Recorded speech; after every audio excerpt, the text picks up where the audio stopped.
Girdėjote, ne, kad baravykas yra visų grybų karalius. Nu kada jūs šitą girdėjot?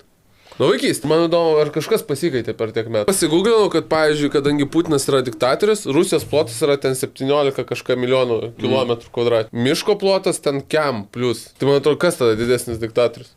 Ar baravykas, ar Putinas? Jeigu jis tiek laiko visų grybų karalių. Keista. Gal jį perrenka? Kurį kitą baravyką? Argi čia nėra šeimos hierarchinis Gal biznis? monarchija, kaip UK? Gal.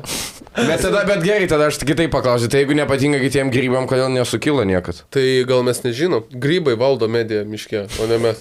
Baravykai valdo mediją. Ne baravykai kalti, o gal yra, kad musmirės lindo į jų teritoriją ir jie sakė, musmirė, nebelyskite mūsų teritoriją, nebeimkit, bet jie tipo padarė musminato. Bet žiūrėk, musmerių, beje, dar jeigu mes filmuojam su žuvies linze, ne, kartais naudojam, ar žuvis naudoja žmogaus linzę?